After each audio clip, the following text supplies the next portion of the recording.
इज़ेट facts में आपका स्वागत है। ये मूवी जो मैं एक्सप्लेन करने वाला हूँ वो इतनी मोटिवेशनल मूवी है जिसे देखने के बाद मैं इतना मोटिवेट हो गया था कि मैंने खुद 0 से 1.6 मिलियन सब्सक्राइबर तक का सफर 1 साल से भी कम टाइम में कंप्लीट किया। और आपको भी इससे बहुत कुछ सीखने को मिलेगा। ये कहानी शुरू होती सन 1981 से, जहाँ पर हमें सैन फ्रांसिस्को दिखाया जाता है। क्रिस गार्डिनर जो अपनी पूरी जिंदगी की सेविंग को पोर्टेबल बोन डेंसिटी स्कैनर को खरीदने में इन्वेस्ट कर देता है। जब ये मशीन लॉन्च हुआ था तब क्रिस को लगा था ये मशीन मेडिकल हिस्ट्री में बहुत काम आएगा और इसके कस्टमर्स बहुत ज्यादा होंगे। लेकिन क्रिस की किस्मत उसका साथ नहीं देती है। ये मशीन मार्केट में फ्लॉप हो जाती है और अब उसकी मशीन बिकना बहुत मुश्किल हो जाते हैं, जिस वजह से धीरे धीरे उसकी फाइनेंशियल कंडीशन बहुत ज्यादा खराब हो जाती है। क्रिस अपनी पत्नी लिंडा और अपने बेटे क्रिस्टोफर के साथ एक किराए के घर पर रहता है। क्रिस्टोफर की फीस, घर का किराया और बहुत सारे और भी खर्चे हैं, जिन सब का बर्डन अब उसकी पत्नी के ऊपर आता है, जिस वजह से इन दोनों के रिश्ते अब खराब होना शुरू हो जाते हैं। हालांकि इसमें क्रिस की और उसकी पत्नी की कोई भी गलती नहीं होती। फाइनेंशियली दोनों बहुत स्ट्रगल कर रहे होते हैं। क्रिस भी बहुत मेहनत कर रहा है और उसे अपना घर चलाने के लिए महीने में कम से कम 4 स्कैनर को बेचना होगा, लेकिन एक भी स्कैनर मुश्किल से बिक पाता। अब एक दिन क्रिस जब अपने क्लाइंट को फोन कर रहा होता है, तभी उसके सामने एक बहुत शानदार गाड़ी आकर रुकती है, जिससे एक आदमी उतरता है। क्रिस उस गाड़ी को देखते ही रह जाता है। वो अपने आप को रोक नहीं पाता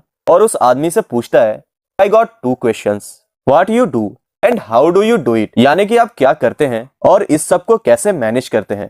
वो आदमी एक बिल्डिंग की तरफ इशारा करते हुए कहता है कि I am a share broker.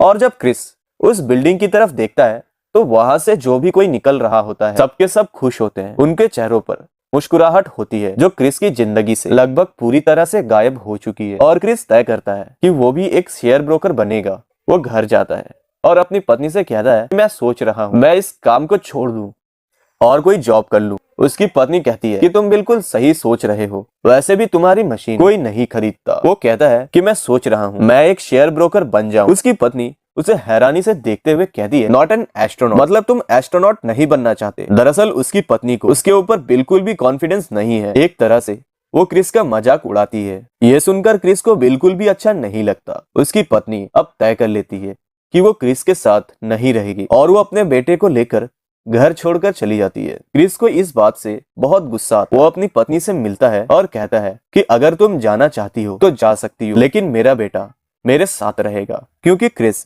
अपने बेटे से बहुत प्यार करता है और वो भी जानता है कि लीगली वो अपनी पत्नी से अपने बेटे को नहीं ले सकता। पर इसी दौरान उसकी पत्नी की यूरोप में कहीं जॉब लग जाती है, जिसके चलते उसे यूरोप जाना पड़ता है और क्रिस को उसका बेटा वापस मिल जाता है। क्रिस जिस घर में रहता है उसने कई महीनों से रेंट नहीं दिया और एक दिन उसका ओनर उसके पास आता है और कहता है कि तुमने रेंट पे नहीं किया, मुझे अपने घर को पेंट करवाना है, तुम मेरा घर खाली कर दो। क्रिस कहता है, मुझे कुछ दिनों की मोहलत और दे दो। ओनर कहता है, ठीक है, तुम घर को पेंट कर दो, इसके बदले तुम 1 हफ्ते और रुक सकते हो। इसी दौरान क्रिस ने शेयर मार्केट की जॉब के लिए अप्लाई कर दिया होता है और अगले दिन उसका इंटरव्यू है और वो रात को घर पेंट कर रहा होता है। तभी उसके घर में पुलिस आ जाती है और उसे अरेस्ट कर लिया जाता है। दरअसल उसने पार्किंग के जो टिकट्स होते हैं, यानी कि पार्किंग के जो चार्जेस होते हैं, वो नहीं भरे होते और अब उसे अरेस्ट कर लिया गया है। हालांकि वो पुलिस से बहुत रिक्वेस्ट करता है कि मुझे छोड़ दो। पुलिस कहती है कि हमारे कुछ रूल्स है और हम तुम्हें कल सुबह 10 बजे से पहले नहीं छोड़ सकते। अगली सुबह जब क्रिस को छोड़ा जाता है तो वो सीधा अपने इंटरव्यू के लिए भागता हुआ जाता है, क्योंकि उसके पास बस के पैसे भी नहीं होते। इसके कपड़ों पर पेंट लगा होता है और वो बाहर लॉबी में बैठकर अपने नंबर का इंतजार करता है और तभी एक लड़की आती है जो उसका नाम बुलाती है। क्रिस के अंदर हिम्मत नहीं होती कि इस तरह के कपड़े पहनकर वो खड़ा हो जाए। वो कुछ देर सोचता है और इसके बाद खड़ा हो जाता है और उस लड़की के पीछे चला जाता है, जहां पर एक पैनल बैठा होता है जो इंटरव्यू लेगा। वो सब क्रिस को देखकर बहुत हैरान होते हैं, क्योंकि आज से पहले कोई भी इतने गंदे कपड़े पहनकर इंटरव्यू देने के लिए नहीं आया। इससे पहले कि वो लोग क्रिस को कुछ बोलते, क्रिस कहता है कि मैं पिछले आधे घंटे से कहानी बनाने की सोच रहा हूँ कि मैं यहाँ पर इस तरह के कपड़े पहनकर क्यों आया, लेकिन मैं कोई कहानी नहीं बना पाया। और सच तो ये है कि एक रात पहले मुझे पुलिस ने पार्किंग टिकट पे ना करने की वजह से अरेस्ट कर लिया था। ये सुनकर सब हैरान हो जाते हैं, क्योंकि ये सब वेल सेटल्ड लोग हैं। इनके लिए पार्किंग टिकट्स भरना बहुत ही छोटी बात है। अब ये क्रिस से सवाल करना शुरू करते हैं। ये पूछते हैं कि आपने कहाँ तक पढ़ाई की है। क्रिस कहता है कि 12th क्लास तक, और मैं अपनी क्लास में फर्स्ट था। इसके बाद क्रिस से पूछता है कि तुम्हारी क्लास में कितने स्टूडेंट्स थे। क्रिस कहता है कि 8। ये सुनकर सब एक दूसरे की शक्ल देखना शुरू करते हैं, क्योंकि 8 बच्चों में फर्स्ट आना कोई बहुत बड़ी बात नहीं है। क्रिस कहता है कि मैं नेवी में भी फर्स्ट था और उसमें 21 लोग थे। पर क्रिस की बातों से कोई भी कन्विंस नहीं होता। वो लगभग इंटरव्यू में फेल हो चुका है और इससे पहले कि क्रिस को फैसला सुनाया जाता, वो सबसे कहता है कि मैं कुछ कहना चाहता हूँ। अगर कोई मुझसे सवाल पूछता है और मुझे जवाब नहीं आता तो मैं साफ साफ कह देता हूँ कि मुझे जवाब नहीं आता। पर मैं एक बात की शर्त लगा सकता हूँ कि मैं जानता हूँ कि जवाब कैसे ढूंढा जाता है और मैं जवाब ढूंढ कर ही रहता हूँ। इस बात से सबके सब थोड़ा सा इम्प्रेस हो जाते हैं। और अब जो यहाँ पर सबसे सीनियर होता है वो क्रिस से कहता है कि अगर कोई मेरे पास बिना शर्ट के इंटरव्यू देने के लिए आता है और मैं उसे जॉब दे देता हूँ, ऐसा क्यों?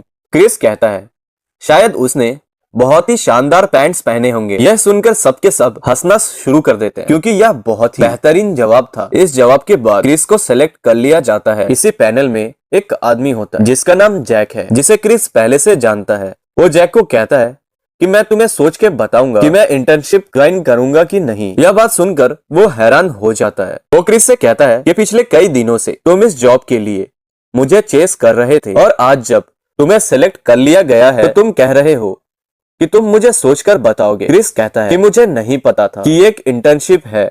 अब मेरी फाइनेंशियल कंडीशन पूरी तरह से बदल चुकी है। दरअसल ये एक इंटर्नशिप होती है जिसमें 20 लोगों को चुना गया है और 6 महीनों तक इन सबको काम सिखाया जाएगा और 6 महीने बाद इन 20 में से जो एक सिलेक्ट होगा उसी को जॉब मिलेगा। इसलिए क्रिस पूरी तरह से कंफ्यूज होता है कि उसे जॉब को ज्वाइन करना चाहिए या नहीं। जैक कहता है कि तुम्हारे पास कल सुबह तक का टाइम है। कल सुबह तक अगर तुमने मुझे जवाब नहीं दिया तो मैं तुम्हारी जगह किसी और को रख लूंगा। क्रिस घर जाता है और फैसला करता है कि वो इस इंटर्नशिप को ज्वाइन करेगा। वो इंटर्नशिप को ज्वाइन कर लेता है।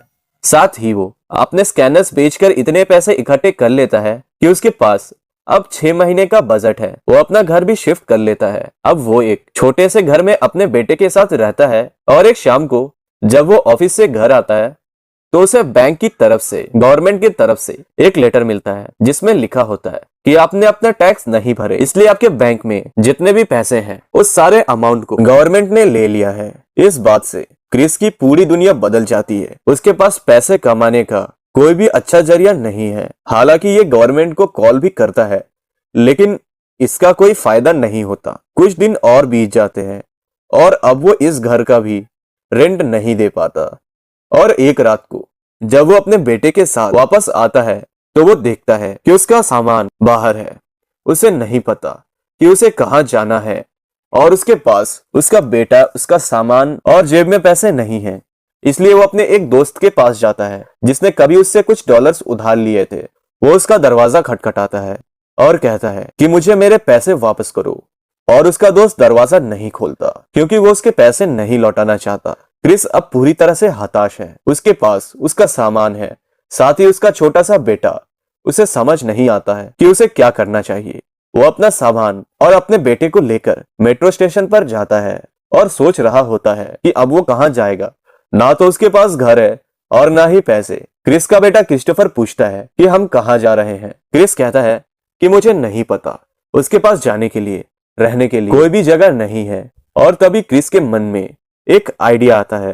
वो अपने बेटे को एक गेम खिलाता है जिसमें वो उसे चीजों को विजुअलाइज करने के लिए कहता है। उसका बेटा भी उसके साथ खेलना शुरू कर देता है और खेल खेल में वो उसे मेट्रो की टॉयलेट में ले जाता है और दरवाजे को अंदर से बंद कर देता है। वहां पर नीचे कुछ पेपर्स बिछाकर उसी पर बैठ जाता है और अपने बेटे को अपनी गोद में लिटा लेता है। उसे पता है कि आज रात उसे यही टॉयलेट में बितानी होगी। हालांकि कई बार बाहर से लोग दरवाजा खटखटाते भी थे, लेकिन क्रिस दरवाजा नहीं खोलता। उसकी आंखों में आंसू होते हैं। क्रिस ने अपने आप को जिंदगी में इससे ज्यादा लाचार कभी महसूस नहीं किया। अगली सुबह वो अपने बेटे को स्कूल छोड़ने के बाद खुद अपने काम पर चला जाता है। काम से आने के बाद वो अपने बेटे को स्कूल ले जाता है और अब वो शेल्टर ढूंढने के लिए चर्च में जाता है। लेकिन उस चर्च में उसे बताया जाता है कि ये चर्च सिर्फ फीमेल्स के लिए और बच्चों के लिए है। क्रिस अपने बेटे से बहुत प्यार करता है, इसलिए वो उसे छोड़ना नहीं चाहता।